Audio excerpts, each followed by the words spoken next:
Bear to You by Sylvia Day. Chapter 6 Part 1.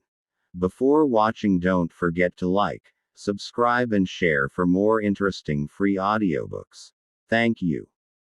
Hey, Dad, I caught you. I adjusted my grip on the phone receiver and pulled up a stool at the breakfast bar. I missed my father.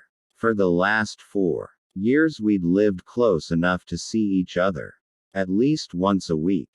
Now his home in Oceanside was the entire country away. How are you? He lowered the volume on the television. Better. Now that you've called. How was your first week at work? I went over my days from Monday through Friday, skipping over all the Gideon parts. I really like my boss, Mark, I finished. And the vibe of the agency is very energetic and kind of quirky. I'm happy going to work every day, and I'm bummed when it's time to go home.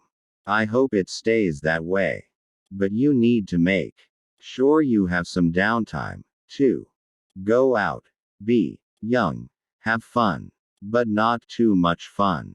Yeah, I had a little too much last night. Carrie and I went clubbing, and I woke up with a mean hangover. Shit. Don't tell me that. He groaned. Some nights I wake up in a cold sweat thinking about you in New York.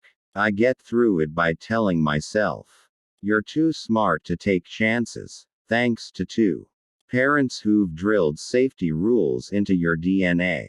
Which is true, I said, laughing. That reminds me, I'm going to start Krav Maga training. Really? There was a thoughtful pause. One of the guys on the force is big on it. Maybe I'll check it out and we can compare notes when I come out to visit you. You're coming to New York. I couldn't hide my excitement. Oh, Dad, I'd love it if you would. As much as I miss SoCal, Manhattan is really awesome. I think you'll like it. I'd like any place in the world as long as you're there. He waited a beat, then asked, how's your mom? Well, she's mom. Beautiful, charming, and obsessive compulsive. My chest hurt and I rubbed at it. I thought my dad might still love my mom. He'd never married. That was one of the reasons I never told him about what happened to me. As a cop, he would have insisted on pressing charges and the scandal would have destroyed my mother. I also worried that he'd lose respect for her or even blame her. And it hadn't been her fault. As soon as she'd found out what her stepson was doing to me, she'd left a husband she was happy with and filed for divorce. I kept talking, waving at Carrie as he came rushing in with a little blue Tiffany & Company bag. We had a spa day today. It was a fun way to cap off the week. I could hear the smile in his voice when he said, I'm glad you two are managing to spend time together. What are your plans for the rest of the weekend? I hedged on the subject of the charity event. Knowing the whole red carpet business and astronomically priced dinner seats would just highlight the gap between my parents' lives. Carrie and I are going out to eat, and then I plan on staying in tomorrow, sleeping in late, hanging out in my pajamas all day, maybe some movies and food delivery of some sort.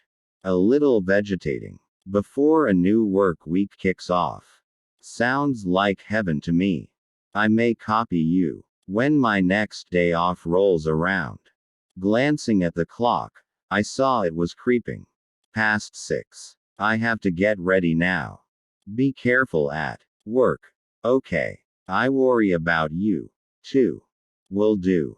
Bye, baby. The familiar sign off had me missing him so much my throat hurt. Oh. Wait. I'm getting a new cell phone. I'll text you the number as soon as I have it. Again. You just got a new one when you moved. Long, boring story. Don't put it off. They're good for safety, as well as playing Angry Birds. I'm over that game. I laughed and warmth spread through me to hear him laughing, too. I'll call you in a few days. Be good. That's my line. We hung up. I sat for a few moments in the ensuing silence, feeling like everything was right in my world, which never lasted long. I brooded on that for a minute. Then Carrie cranked up Hinder on his bedroom stereo, and that kicked my butt into gear. I hurried to my room to get ready for a night with Gideon.